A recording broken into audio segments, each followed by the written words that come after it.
신명기는 에게 먼저 뒤를 돌아보게 하고 그래서 어떤 모습이 있었는지 그리고 이제 지금 가장 기본적인 중요한 토대를 준비하게 합니다. 그리고 조금 있으면 이제 12장부터 그 토대 안에 있는 핵심 사항들을 말해줍니다. 즉 지금 하나님이 뭐하고 계시냐면 그 기본적인 신앙의 토대, 그 기본적인 신앙의 자리를 만들어 가고 계시다라는 것입니다. 여러분, 신앙의 기본기가 뭡니까? 이건 말할 것도 없이 항상 기억해야 할 것이 너에게 유일하신 하나님이 계시다라는 겁니다. 즉 전적인 충성을 하나님께 드려야 된다라는 것입니다. 우리의 마음에 하나님은 독점적인 사랑을 원하실 때에 우리의 가장 기본기가 뭐냐 하면 신앙의 자리는 하나님을 향하여 전적인 충성입니다. 할렐루야. 하나님을 향하여 전적인 충성이 되지 않으면 그때부터 너무 힘들어요. 왜? 다른 것들과 계속 비교하거나 싸우거나 그리고 계속 줄다리기 하다가 끝나는 거예요. 신앙의 기본적인 토대가 하나님을 향한 충성입니다.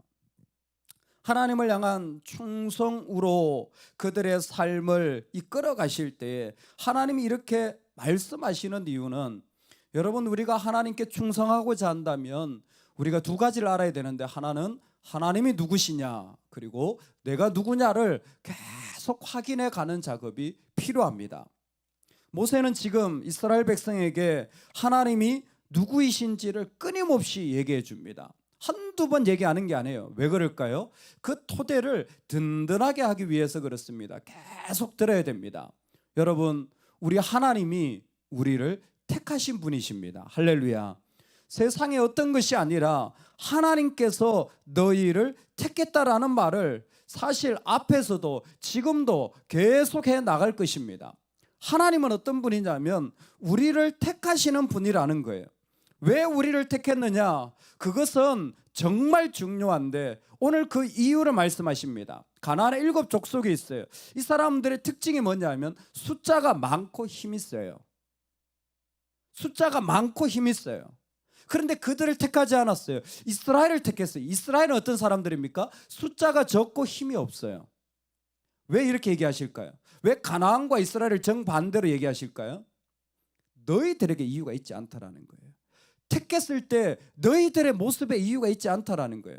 만약 너희들에게 있었다면 내가 가나안을 택했겠지. 왜? 숫자도 많고 힘도 세니까 얘들 데리고 일하면 훨씬 좋잖아요. 너희들에게 이유가 있지 않다라는 거예요. 나에게 이유가 있다는 거예요.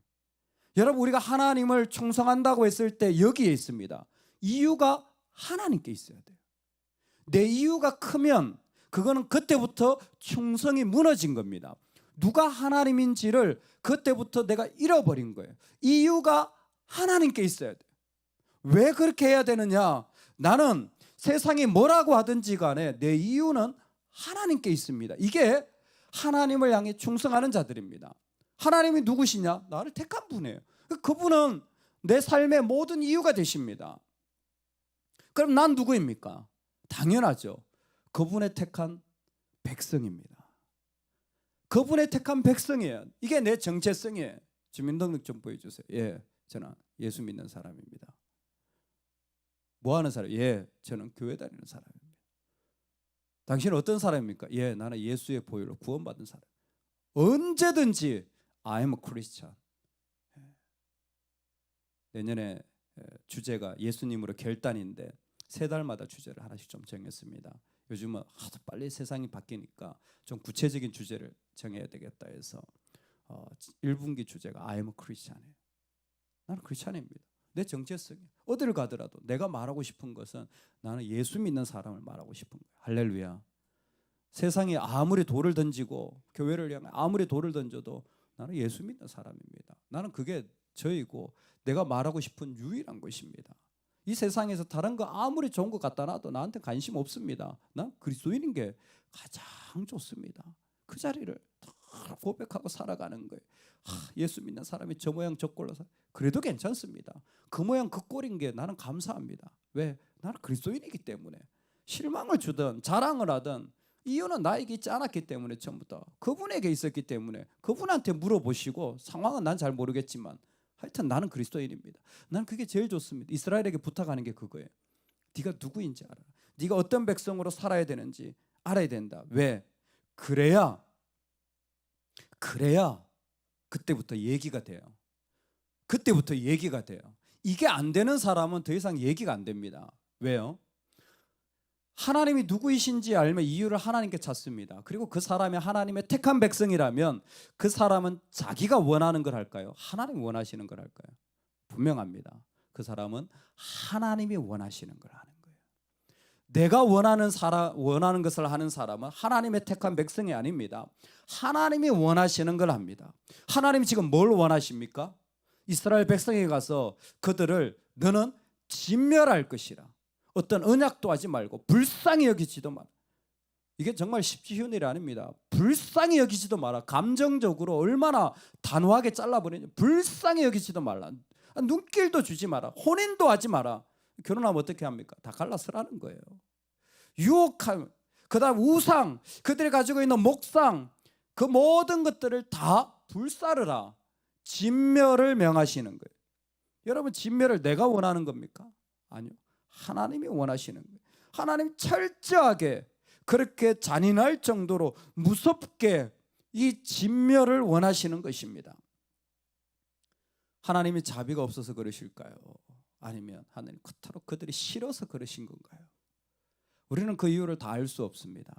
다만 하나님이 원하신다라는 것입니다. 근데 사실 이 이야기는 이스라엘 백성이 조금만 하나님이 원하시는 것에 관심이 있었다면 처음 말씀하시는 게 아니었어요. 여러분, 10계명 중에 1번 계명이 뭡니까? 뭐죠? 첫 번째가 다른 우상을 너에게 있게 하지 말지니라 그랬어요. 이유는 모르지만 하나님이 첫 번째 얘기하신 게 그거였어요. 근데 하나님과의 관계 속에서 조금씩 알아가는 거죠. 아, 하나님은 전적으로 우리를 사랑하시는구나. 하나님 전적으로 우리를 그렇기 때문에 우리도 전적으로 하나님 사랑하는 걸 원하는구나. 그래서 여기 진멸이란 말을 조금이라도 이해하시면 좋겠습니다. 진멸이라는 건 완전히 멸한다라는 의미입니다. 그런데 여기에는 중요한 의미가 포함되어 있습니다. 완전히 부서뜨릴 때는요, 이런 게 있어요. 첫 번째, 저를 따라봅시다. 회복 불가능하게 해야 한다. 여러분, 이게 진멸입니다. 여러분, 우리가 살았던 1세대의 모습은요, 회복 불가능해야 돼요. 그때 짜증내고 신경질 내고 그때 원망하고 미워하고 막 인간적으로 상처받고 있잖아요. 이런 것들은요, 회복 불가능해야 돼요. 할렐루야. 그런 것들은 아예 그런 게 조금이라도 올라온다, 진멸이 안 된 거예요. 회복 불가능해야 돼요. 아예 그런 단어나 모습이나 생각조차 나에게 없어야 됩니다. 할렐루야. 그것이 바로 진멸입니다. 두 번째, 따라합시다. 조금도 그것들에서 유익을 보지 않습니다. 여러분, 옛날 것에서 조금도 유익 보려고 하지 마세요. 우리가 사실 끼리끼리 모이잖아요. 그렇게 안 하는 사람 세상에 아무도 없습니다. 끼리끼리 모입니다. 그래서 저는 제 주위에 잘생긴 사람들이 많아요. 끼리끼리 모이니까. 끼리끼리 모여요. 왜 그렇습니까? 자기 얘기하면요, 알아주는 거예요. 과거가 똑같은 히스토리가 있습니다. 나한테 유익이 돼요. 심지어 미운 말, 하나님 싫어하는 말 그 속에서 하는데도 불구하고 나는 기분이 좋아. 내 기분이 좋아져요. 카타르시스가 되는 거죠. 뭐예요? 유익 보고 있는 거예요. 진멸하지 않은 거예요. 우리가 은근히 그런 것을 곳곳에 두고, 그런 것들을 곳곳에 두고 내 유익을 보는데 하나님 뭐예요? 진멸하라는 거예요. 왜 술, 담배 하지 말라고 합니까? 나쁘기 때문에? 아니요, 윤리적인 이유입니다. 그거는 성경적인 이유가 뭡니까? 술 취하지 말라예요. 취한다라는 게 뭡니까? 의지하지 말라는 거예요. 네가 하나님 말고 다른 것 의지하는 것은 안 된다라는 겁니다. 왜 우리가 나쁜 말 하면 안 됩니까? 예, 그것은 아주 사람들 기분 나쁘게 하니까 그건 심리적인 설명이에요. 그건 인간적인 설명입니다. 나쁜 말은요, 내 만족을 주는, 내 기분을 좋게 하는 것들이에요. 내 성질을 포함해서 그대로 드러내는 것들입니다. 왜 고집을, 내 자리를 하나님이 그토록 모세에게 잔인하게 명령하십니까? 왜? 너도 너를 의지하지 말라는 거예요. 너는 나를 의지하라는 거예요. 진멸은 네가 가지고 있는 이 땅의 어떤 것에서도 조금도 유익을 가진다면 네가 내 자리에 앉아 있는 거다. 그래서는 안 된다. 하나님은 하나님의 자리에 계셔야 되고 너는 너의 자리에 있어야 되는데 이 일을 구별하는 게 진멸이에요. 여러분, 세상에 무엇이 우리에게 정말 그것에서 내가 조금이라도 유익을 보려고 하고 그것이 여전히 나에게 다가온다면 여러분, 그것이 심지어 혼인관계까지 되어진다고 할지라도 얼마나 개인적인 사랑의 감정입니까? 하지만 뭐예요? 끊어버려야 된다. 네가 사랑하는 감정으로 유익을 얻는다면 그것도 끊어버려야 된다라는 거예요. 지적으로, 의지적으로 삶의 어떤 자리든지 끊어버려야 된다. 하나님 왜 이렇게까지 진멸을 말씀하시는 겁니까? 여러분, 우리는 하나님을 의지하는 존재가 아니에요. 우리는 하나님을 의지하는 존재가 아니에요. 우리는 하나님 말고 다른 것을 쉽게 의지해요. 솔로몬이 그렇잖아요. 세상에서 가장 지혜로운 왕이었는데 우상 섬기는 부인을 옆에 두니까 뭐예요? 살살 우상을 섬기고 산당을 만들고 결국 우상 숭배자가 되어지잖아요. 그가 처음부터 우상 섬기겠다 그랬습니까? 아니요.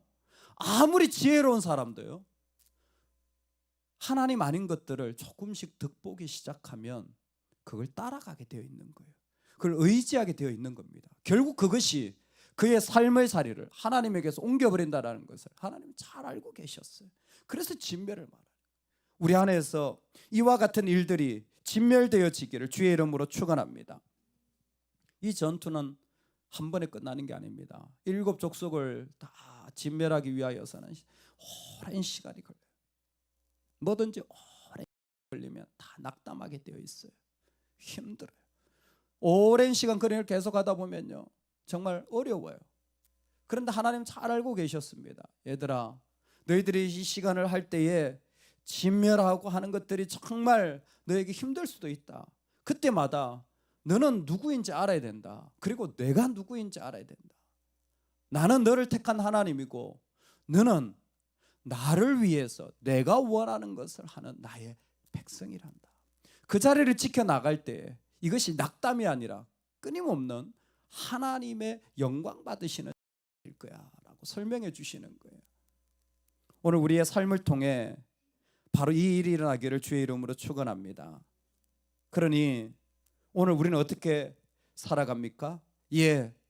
먼저 다른 건 둘째치고 내가 하나님의 백성됨을 주의 이름으로 분명하게 세우시는 은혜가 있기를 간절히 축원합니다. 너는 여호와 내 하나님의 성민이라. 내 하나님 여호와께서 지상 만민 중에서 너를 자기 기업의 백성으로 택하셨나니. 아멘. 이것을 신명기 7장에서 한 번 더 표현하는데 너는 나의 세굴라다. 세굴라가 뭐냐면 개인적인 보물이라는 거예요. 귀한 거 있잖아요. 내가 좋아하는 거 있잖아요. 개인적으로 계속 열어보면서 참 좋다. 참 귀하다. 그러니까 하나님은 우리를 보배 앞에 넣어놓으시고 자꾸 열어보시는 거예요. 참 내가 너를 보니까 좋다. 넌 참 나의 보물이다. 자꾸 보는 거예요. 보물을 자꾸 보게 돼 있잖아요. 참 신기하더라고요. 참 신기해요. 딸내미가 자고 있어도 자는데 자꾸 들어가게 돼요. 뽀뽀라도 한 번 더 해주고 한 번 더 쓰다듬어주고. 왜? 그냥 제 마음의 보물이니까. 할렐루야. 아들은 안 봐요. 딸만 봐요. 내 보물이라는 거예요. 하나님 뭐예요? 우리를 보고 보배합을 열어서 계속 너 보고 싶다. 야, 너 너무 예쁘다. 너 너무 우리는 힘들어요. 어려워. 괜찮아. 그래도 넌 내 보물이야. 하나님 그렇게 말씀하시는 거예요. 여러분 그럴 때 내 자신을 하나님의 택한 백성으로 세우시기를 주의 이름으로 축원합니다. 우리를 제사장으로 왕같은 족속으로 부르신 하나님이 베드로전서에서 이렇게 말씀하십니다. 너희가 전에는 백성이 아니더니 이제는 하나님의 백성이요 전에는 긍휼을 얻지 못하였더니 이제는 긍휼을 얻은 자니라. 어디서요? 이방 족속들 가운데서, 이 상황 가운데서, 이 어려운 가운데서 우리는 아직도 하나님의 긍휼이 있습니다. 하나님이 긍휼히 계셔서 우리를 그 가운데 세우시는 것입니다. 하나님의 백성으로 살아가시기를 간절히 소망합니다. 아멘. 두 번째로 여러분이 이 땅을 살아갈 때에 하나님이 진멸을 통하여서 정말 우리가 하나님의 백성인 것을 세우시는 동시에 하나님 말씀하십니다. 하나님이 일하고 계시다. 근데 하박국을 통해서 배웠죠. 하나님이 일하시는데 어떻게 일하세요? 하나님이 천천히 일하신다. 우리는 즉시 그냥 다 이 일곱 족속이 쫓겨나갔으면 좋겠지만 하나님이 어떻게 일하세요? 천천히 일하셔. 좀 우리 특히 한국 사람은 좀 속이 급해가지고 빨리 좀 일어났으면 좋겠지만, 빨리 좀 저 문제가 해결됐으면 좋겠고, 빨리 저 사람이 변화됐으면 좋겠지만, 아니요, 하나님의 때에 하나님이 역사하시는 거예요. 하지만 하나님이 일하시고 계시는 거예요. 이 과정이 시작된 겁니다. 이스라엘은 이제 그 가운데 하나님이 이루어 가시고 역사하시는 것을 그 가운데서 분명히 신뢰할 필요가 있습니다. 그러니 지금 내 눈에 이루어지지 않는다고, 내 눈에 지금 않는다고 영원히 안 이루어지는 건 아닙니다. 하나님이 그분의 계획을 따라서 그분이 원하심을 따라 이루어 가실 줄로 믿으시기 바랍니다. 우리에게는 이 믿음이 필요한 줄로 믿습니다. 사랑하는 여러분, 오늘 우리가 한날을 살아갈 때에 하나님은 우리의 믿음의 토대를 지금 두드리고 계신 거예요. 어떠니 너의 토대는 나를 향한 완전한 충성이니, 정말 나를 향해 완전히 충성한다면 내가 너를 택한 하나님이라는 것, 너의 조건 때문이 아니라 이유가 나에게 있어. 그러니까 너도 너에게서 이유를 찾는 불충성하지 말고 나에게서 이유를 찾는 하나님의 백성이 되렴. 너의 역할이 뭐냐? 하나님의 백성임을 선포하며 사는 거야. 이 땅을 진멸하는 겁니다. 그게 우리의 역할이에요. 이 땅에서 조금 더 유익 얻으려고 하지 마세요. 이 땅에서 뭔가 득 보려고 하지 마세요. 그러다가 끌려갑니다.